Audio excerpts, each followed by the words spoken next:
Hajiya Sa'ad kin zamo jinka da hannu ɗaya bai ɗauka. A gunki dole na yi waga domin kwa kin zamo fitila hasken ki na fahimci ya haska. A dole ne na gaishe ki domin kwa baki raki. Kin sha tabara kin sha la haula mai ki sun barki. Mata da Alhaji Muhammad Gidewo mai halin kirki. Mai zaɓin kifa ya faɗi ni ban gaji da mai raddi. Hajiya kike uwa ta gari ba za a kai ki girma ba. Hajiya Sa'ad mai farin hali ba za su yi ɗara ki komai ba. Matar Alhaji Muhammad Gidewo ko su kike mama ko sun so. Kin sha gaban su kin ɗara su a komai an yabe ki mai halin girma. Hajiya Sa'ad mai farin hali ba za su yi ɗara ki komai ba.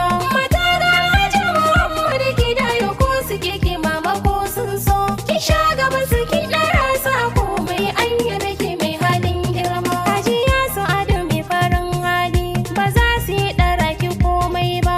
Mata da Alhaji Muhammad Gidewo ko su kike mama ko sun so. Kin sha gaban su kin ɗara su a komai an yabe ki mai halin girma. A fara zana sanya sunan Allah wanda shi yake aran dama. Duk sa'ilin da na shirin aiki na ne gare sa zana yau nema.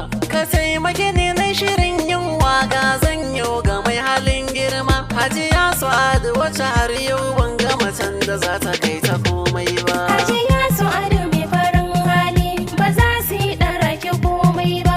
Mata da Alhaji Muhammad Gidewo ko su kike mama ko sun so. Kin sha gaban su kin ɗara su a komai an yabe ki mai halin girma.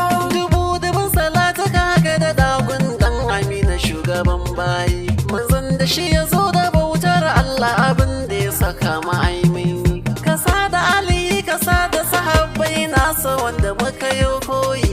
Domin isar saka tsare ni da illa ai ba za na dinga fata ba. Hajiya Sa'ad mai farin hali ba za su yi ɗara ki komai ba. Mata da Alhaji Muhammad Gidewo ko su kike mama ko sun so. Kin sha gaban su kin ɗara su a komai an yabe ki mai halin girma. Da mai fushi da ke na gara tuna masa na fahimci mama ya faɗo. Da matsayinki ya wuce wa tunani nasara jininki ya yi gado. Hasken rana hannu baya tare ki ya hana ki ya ga kin bullo. Ai kai nuwa kike da shan Allah ba shuka ta dan adam ce ba. Hajiya